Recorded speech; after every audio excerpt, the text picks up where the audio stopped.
আজি এই টিংখাং পেটেঙিবৰ আৰু টিংখাং বজাৰৰ সন্মুখত আছোঁ আৰু মোৰ লগত আছে মোৰ বন্ধু খনীন্দ্ৰ শইকীয়া আৰু লগে ভাগে আমি লগ খাই থাকোঁ। আজি পুনৰ লগ পাইছোঁ আৰু এওঁ চেলুনত আহিবলগীয়া আছে আৰু কণভাই চেলুনত আহিছোঁ। আজি এয়া অকণমান দেখাম আৰু তাৰ কাষতে আছে এইবিলাক কাপোৰৰ দোকান। মোৰ বেক চাইডে আপোনালোকক দেখাইছোঁ কণভাই চেলুন হেয়াৰ কাটিঙৰ ভেৰাইটিজ হেয়াৰ কাটিঙৰ ইয়াত বেনাৰ এখন দিয়া আছে। এতিয়া অলপ ভিতৰ ভাগত সোমাই যাওঁ আৰু চেলুনখনৰ বিষয়ে আজি অলপ দেখাম।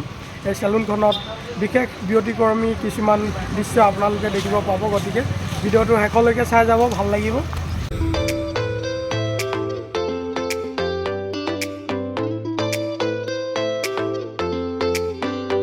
বন্ধুসকল, এই কণভাই যি চেলুন, এই চেলুনৰ ভিতৰত সোমাই আহিলোঁ আৰু ইয়াত বিশেষ কিছুমান মানে ধৰক বাকী চেলুনতকৈ অলপ বেলেগ দেখিব পাইছোঁ। গতিকে আজি এই চেলুনখনৰ বিষয়ে আপোনালোকক অৱগত কৰাব বিচাৰিছোঁ। আমাৰ এই চেলুনখন হ'ল টিংখাং দেওবাৰ বজাৰৰ আৰু পেটেঙিবৰ তিনিআলিৰ সমীপত থকা এখন চেলুন। অত্যাধুনিক কিছুমান ইকুইপমেণ্টছৰ ইয়াত যা যোগাৰ আছে তাক দেখাবলৈ বিচাৰিছোঁ। আৰু এই চেলুনৰ ভিতৰত এয়া অ'নাৰ, এয়া হ'ল কণভাই বুলি জনাজাত। তাৰ কাষতে আছে মোৰ বন্ধু বিনোদ আৰু এফালে আছে আমাৰ খনীন্দ্ৰ শইকীয়া বন্ধু। গতিকে আজি আপোনালোকক এই চেলুনখনৰ বিষয়ে অলপ জনাম। এই চেলুনখনত বাকী চেলুনতকৈ কি ব্যতিক্ৰম আছে আপোনালোকে দেখিবলৈ পাব।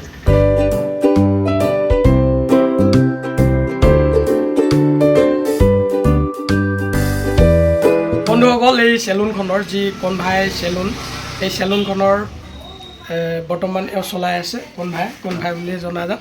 গতিকে আপোনালোকক এওঁৰ লগত পৰিচয় কৰাই দিছোঁ। এই চেলুনখনৰ বিষয়ে কিনো ব্যতিক্ৰম আছে তাৰ বিষয়ে আমি এতিয়া পাতিম, আপোনালোকে গম পাব। চেলুনটো যদি ভালকৈ চলোৱা হয় আৰু আধুনিক ছিষ্টেমৰ লগত যদি নিজকে আগবঢ়াই ল'বলগীয়া হয়, তেতিয়াহ'লে যথেষ্টখিনি ইকুইপমেণ্টৰ দৰকাৰ হয়, নহয় জানো? কাৰণ আজিকালি হেয়াৰ কাটিংটোৰ ষ্টাইল আগৰ লেখীয়া নহয় আৰু এতিয়া মানে যিবিলাকে হেয়াৰ কটাবলৈ আহিব তেওঁলোকে বিশেষ নিজৰ ষ্টাইল লৈ আহিব আৰু সেই ষ্টাইলৰ লগতে হেয়াৰৰো আৰু কিছুমান মানে ইম্প্ৰুভমেণ্টৰ কিছুমান কাম থাকে, হয়নে? ডিজাইনিঙৰ কাম থাকে, তো সেইখিনিৰ কাৰণে ইকুইপমেণ্টৰ দৰকাৰ হয়। আজিকালি আগৰ চেলুনখিনি ক'বলৈ গ'লে খৰচা নাছিলে, মানে কি হ'ল মানে এটা ফণি প্লাছ কেঁচি হ'লে মানে খুৰাটো হ'লে মানে হৈ যায়। আজিকালি চেলুন খুলিবলৈ হ'লে মানে ভালেখিনি খৰচা লাগি যায়, মানে ইকুইপমেণ্ট আৰু ভালেখিনি বস্তু আছে সেইকেইটা ল'ব লাগে, ক্ৰয় কৰিব লাগে, তো সেইকাৰণে ভালেখিনি খৰচা হয়। আৰু এখন চেলুনটো পূৰা জাক জমকাৰে সজাই থোৱা হৈছে। ডেক'ৰেশ্যনটোত খৰচা হৈছে যথেষ্টখিনি, ডেক'ৰেশ্যন খৰচা হয় অলপমান। সদ্যহতে এতিয়া ইয়াত কি ইকুইপমেণ্ট আছে মানে আধুনিক আছে? মোৰ তাত আছে স্পা মেচিন হ'ব, স্পা মেচিন আপোনাৰ পাছফালে মানে এখন ন আমাৰ বেক চাইডে আছে। এইটো নিউ মডেল হয়, এইটো স্পাম মেচিন 2 in 1 হয়। আনকালে ক'বলৈ গ'লে ছিংগুল থাকে, এইটো 2 in 1 ওলাইছে, আপডেট ওলাইছে। কি কৰিব পাৰি এইটোত? ইয়াৰটো আপোনাৰ স্পা কৰিব, গতিকে প্লাছ আপোনাৰ ফেচিয়েল কৰিব পাৰি, মানে হেয়াৰ হিট দিব পাৰে ন? হেয়াৰ মানে আপোনাৰ ক্ৰীমখিনি মইশ্চাৰাইজ কৰিবৰ কাৰণে দিয়া হয়, বাকী ফেচিয়েলৰ কাৰণে এইটো মাছাজৰ আগত দিয়া হয়। এইটো মাছাজৰ আগত, তো মানে ফেচিয়েল কৰিলে কিমান টকা দিব লাগিব এজনে? ফেচিয়েল চাই আছে এতিয়া কিমান ৰেঞ্জৰ? একদম মিনিমামটো কিমান চাৰ্জ হয়? 200 আৰু হায়েষ্টটো হ'ল 1000 1500 চাই আছে। আৰু হেয়াৰ কালাৰবিলাক এই ডিজাইনিং আছে আপোনাৰ, কালাৰ যিকোনো কালাৰ কৰিব পাৰিব। এতিয়া যেনেকৈ মই য়েল্ল', গতিকে এনেকৈ হাইলাইট কৰিব পাৰিব। এইটো য়েল্ল' কালাৰটো যদি কোনোবাই কৰে তেতিয়া কিমান? কোনোবাই যদি কৰে তেনেহ'লে গোটেইখিনি চুলিটো কৰিব পাৰিব। হেয়াৰ কালাৰটো যেনেকুৱা এইটোৰ কালাৰটো উঠিছে সেইখিনি গোটেইখিনি কৰিব পাৰিব। গোটেইখিনি কৰিলে মানে কি হয়, মানে চাবলৈ অলপমান এট্ৰেক্টিভ বেলেগ লাগে মানে চুলিটো পাৰ্মানেণ্ট যেনেকৈ ব্লেক হ'ব। ব্লেকটো এতিয়া ক'বলৈ গ'লে আমি গাৰ্নিয়াৰ লগাওঁ বা কিবা কিবি আছে লগাবলৈ। এতিয়া লৰিয়েলৰ আহে, লৰিয়েলটো কি হয় আপোনাৰ মানে পাৰ্মানেণ্ট থাকি যায়, ভালেকেইদিন থাকি যায়, পূৰা পাৰ্মানেণ্ট হৈ যায়। চাওক, এখন আৰ্ম চেয়াৰ মানে হুইল চেয়াৰো হয় আৰু বৰ লাক্সাৰিয়াছ চেয়াৰ এখন। ইয়াত মানে যিসকলে চুলি কটাবলৈ আহিব তেওঁলোকে ইয়াত বহে, পূৰা লাক্সাৰিয়াছ চেয়াৰ আৰু মুভিং হোৱা চেয়াৰ, হয়নে? এইটো আপ ডাউনো কৰিব পাৰি। তাৰপিছত এফালে বিনোদে এখনত বহি আছে, এখনতো বিৰাট লাক্সাৰিয়াছ ন, মজা আছে, মুভিঙো হয় আৰু একদম মানে কি আৰু একদম লাক্সাৰিয়াছ চেয়াৰ। আহিবা হেভি বাৰু শ্বুটিঙৰো কিবা খৰচা লোৱা হয় নেকি ইমান লাক্সাৰিয়াছ ব্যৱস্থা আৰু এইফালে আমাৰ বন্ধুৱে বহি আছে এখনো একদম মুভিং চেয়াৰ মজা মজা ধুনীয়া ন মস্ত ৱেলকাম ভাই চেলুনৰ সকলোকে স্বাগতম জনাইছোঁ তেখেতৰ উজ্জ্বল ভৱিষ্যত কামনা কৰিছোঁ স্পাম মেচিনটোৰ দাম কিমান বাৰু স্পাৰ মেচিনটো দামটো মই এতিয়া বৰ্তমান মানে খোলা খুলি ক'বলৈ নাযাওঁ মই যদি কিনিছোঁ এইটো বেলেগৰ পৰা কিনিছোঁ তিনিচুকীয়াৰ পৰা কিনিছোঁ মাৰ্কেটত গৈ মেলি তাত মানে মোক পৰিলে আপোনাৰ 9,000 কৰিমান পৰিলে চবৰ দামটো বেলেগ বেলেগ বাৰু সেইটো ক'বলৈ নাযাওঁ কিছুমান বজাৰৰ পৰা ল'ব মানে জেগা চাই দামবিলাক বেলেগ বেলেগ হ'ব পাৰে হয় তো আৰু কি আছে আৰু এইফালে এয়া কি হ'ল শ্বেম্পু ছেশ্যন ইয়াত শ্বেম্পু ছেশ্যনৰ ছিটখন চাওক কিমান লাক্সাৰিয়াছ ছিট দিয়া আছে এইফালে টাৱেল দিয়া আছে ফেচ ৱাছ কৰিলে ব্যৱহাৰ কৰা হয় ন আৰু এইফালে পানী চানীৰ ব্যৱস্থা আছে ধুনীয়াকৈ মুখ চুখ ধুব পাৰি ধুনীয়া ব্যৱস্থা আৰু এইফালে আছে গ্লাছৰ চব মই কেমেৰা দেখাইছোঁ ইয়াত গ্লাছত মই ওলাই আহিছোঁ খুব ধুনীয়া দুখন গ্লাছ আৰু ইয়াত লাইটিঙৰ ব্যৱস্থাটো বৰ ধুনীয়া আছে এইফালে লাইটবিলাক চব জ্বলি আছে অকণমান ডেক'ৰেশ্যনটো কৰি দিছোঁ অলপ দূৰৰ পৰা ডেক'ৰেশ্যনটো দেখাই দিছোঁ এই অনুষ্ঠানটো খোলা হ'ল ইয়াৰ আগত কি কৰা হৈছিলে অকণমান ইয়াৰ আগত মোৰ এই টিংখাঙতে ফেটিঙি তিনিআলিত ক'বলৈ গ'লে গেলামালৰ দোকান এটা আছিলে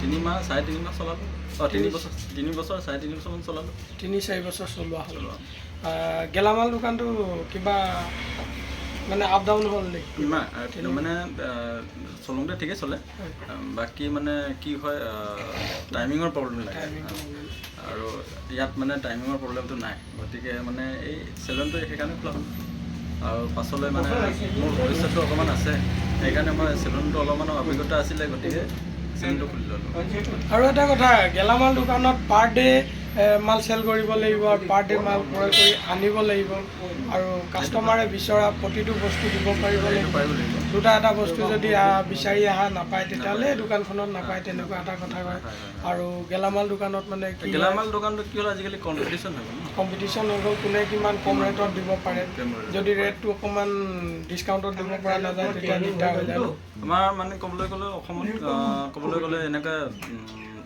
গেলামালৰ দোকানৰ বাহিৰে বেলেগ দোকান খুলিম বুলি মানুহে ইমান হেৰি নকৰে নহয় জানো হয় আৰু গেলামাল দোকানত পুঁজিটো বহুত লাগে মানুহে সেইটোৱে চিন্তা কৰে প্ৰায় মানুহে গেলামালে দোকান খুলিম বুলিয়ে চিন্তা কৰে এইটো কাম নকৰে কি বেলেগ বেলেগ ধৰণৰ যে কাম এটা কৰিব লাগে মানুহে হয় নহয় বাৰু সেইটো নাভাবে মানুহে মানে আজিকালি চব এটা ৰাস্তাতে গুচি যায় চেলুন এখন খুলিম বুলি মনত কেনেকৈ মনত আহিলে মানে মোৰ মানুহজনী ৱাইফ ক'বলৈ গ'লে অলৰেডি বিউটি পাৰ্লাৰৰ কাম কৰে বিউটিচিয়ান হয় প্লাছ মানে এজনী অলৰেডি আছে ভনী এজনী আছে গতিকে তাই যদি বিয়া সোমাই যায় লাষ্টত আমি মানে ইউনিচেক্স পাৰ্লাৰ এটা খুলিম বুলি চিন্তা এটা ভাৱনা কৰি মানে মই বৰ্তমান এইটো চেলুনটো চলাই আছোঁ মই জেন্সো চলাই আছোঁ পিছলৈ আজি কেইবছৰমান পিছত মানে ইউনিচেক্স কৰিম বুলি চিন্তা এটা কৰিম একেলগতে জেন্স লেডিজ দুইটা একেলগে সকলো ধৰণৰ তেতিয়া আপোনালোকে ছাৰ্ভিচ প্ৰভাইড হ'ব হেয়াৰ কাটিঙৰ যি আধুনিক ষ্টাইল পুৰণি কলীয়াটো নাই কোৱা আধুনিক ষ্টাইল এতিয়া যিবিলাক জেন্টছ বা ল'ৰাবিলাক আছে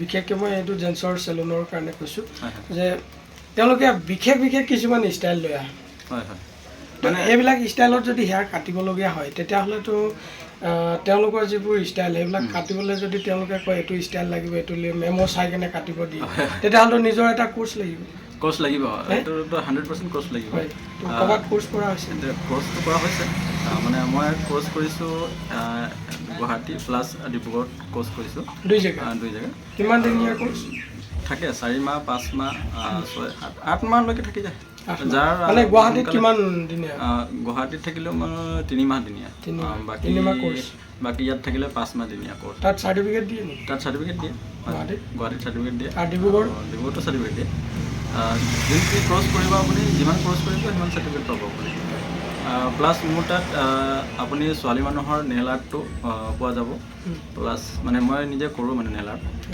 আৰ্টিষ্ট হয় মই এটা আৰু মানুহে যদি চেলুন এটা খুলিবলৈ হয় তেনেহ'লে মানুহ অকল চুলি কাটিলে অকল নহয় বাকী ধৰণৰ কাম জানিব লাগিব গতিকে সকলো কাম জানি মেলি মানে চেলুন এটা খুলিলে ভাল তেনেকৈ কাষ্টমাৰ বিভিন্ন ধৰণৰ যেনেকুৱা গেলামাল দোকানত বিভিন্ন ধৰণৰ কাষ্টমাৰ আহে, আলু বিচাৰি আহে, কিবা বিচাৰি আহে, তো চব বস্তু মানে প্ৰভাইড কৰিব পাৰিব লাগিব, হয় নহয়? তাৰমানে আগৰ লিখীয়া নহয়, এতিয়া চেলুন এখন যদি ভাল চেলুন এখন খোলা হয় বা আধুনিক সময়ৰ লগত নিজকে খাপ খুৱাই বৰ্তমানৰ যিসকল য়াংষ্টাৰ তেওঁলোকৰ পচন্দৰ যদি হেয়াৰ কাটিবলগীয়া হয় তেতিয়াহ'লে নিজে এটা কোৰ্চ লোৱাটো বহুত দৰকাৰ আৰু ভালকৈ যদি কোৰ্চ লৈ মেলি চেলুন এখন কৰা হয় আৰু অলপ মানে ডেক'ৰেশ্যনত খৰচা পাতি কৰি বা ইকুইপমেণ্টবিলাক লৈ খৰচা পাতি কৰা হয় তেতিয়াহ'লে ইনকামো ভাল আছে, ইনকাম আছে, ভাল আছে, ধুনীয়া ইনকাম আছে। এটা মানুহ মানে ক'বলৈ গ'লে এটা মানুহে মানে ঘৰটো সংসাৰ ভালদৰে চলাব পাৰিব, ভালদৰে চলাব। মানে মই শুনিছিলোঁ এদিন ল'ৰা এটাই চুলি কালাৰ কৰি আহিছে, দি আহিছে, কিমান খৰচা হ'ল বুলি সুধিলোঁ 3500 টকা। আমাৰ বাৰু 3500 টকা দুলীয়া জানতী কৰাই অহা, 3500 টকা যদি হেয়াৰ বনাওঁতে ডিজাইন দিবলৈ যাওঁতে যদি 3500 টকা খৰচা হয় তেতিয়াহ'লে চেলুন কৰাজনতো নিশ্চয় কিবা এটা ভাল প্ৰফিট থাকিছে। তাৰো শিক্ষা এটা আছে, গতিকে সি ইমানখিনি ল'ব পৰা গৈছে, কিন্তু সিমানখিনি ল'ব নালাগে। 3500 টকাত কৰিছোঁ ভালেখিনি হৈছে। মোৰ ইয়াত যদি পাৰ্মানেণ্ট যদি ষ্টেট কৰাই কিছুমানে তেনেহ'লে 1200 টকাৰ পৰা 1000 টকাৰ ভিতৰতে মানে মই ষ্টেটটো দি দিওঁ, ষ্টেটটো চুটি চুলিটো ষ্টেট কৰিব পৰা যাব, চুটি চুলিটো ষ্টেট কৰিব পৰা নাযায়। বিনোদ কি কৰিবা চুলি কটা মানে কি হ'ল মোৰতো বিষয় লাগিছে, হয় এইকেইদিন অকণমান যথেষ্ট ষ্ট্ৰেছ হৈ গৈছে, হয় নতুন চেলুন দিয়াটো অকণমান মালিচ কৰাইলোঁ, মাইণ্ড অলপ ফ্ৰেছ লাগিব, টোপনি ক্ষতি হৈছে এইকেইদিন, প্ৰেছাৰ পূৰা পৰিছে, অকণমান ৰিলেক্স হৈ লওঁ আৰু।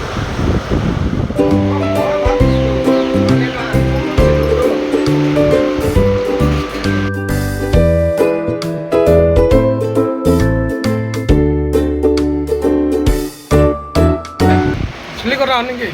মই অলপ দেখিয়ে আহিলোঁ। আজিকালি মানে চবত প্ৰুফ লাগেতো, বহুত প্ৰুফ লাগে ন, হা মোৰ বিষাই যাবি কি মোৰ বিষ হৈ গৈছে, মাছাজ কৰাই লৈছে। বন্ধুসকল, আজি আপোনালোকক এই চেলুনৰ বিষয়ে দেখাবৰ কাৰণে চেষ্টা কৰিলোঁ আৰু ভিডিঅ' এটা প্ৰস্তুত কৰিলোঁ। ভাল লাগিলে, আশা কৰিছোঁ আপোনালোকৰ ভিডিঅ'টো চাই ভাল পাইছে, গতিকে লাইক এটা কৰিব আৰু ভিডিঅ'টো শ্বেয়াৰ কৰি দিব। কেনে হৈছে আপোনালোকৰ মতামত জনাবলৈ কমেণ্ট এটা কৰিব আৰু মোৰ চেনেলত প্ৰথমবাৰৰ বাবে ভিডিঅ' চাইছে যদি কাইণ্ডলি চেনেলটো ছাবস্ক্ৰাইব কৰি বেল আইকনটো প্ৰেছ কৰি দিব। তাৰে কামনাৰে আজি ভিডিঅ'টো ইমানতে সামৰণি মাৰিছোঁ, ধন্যবাদ।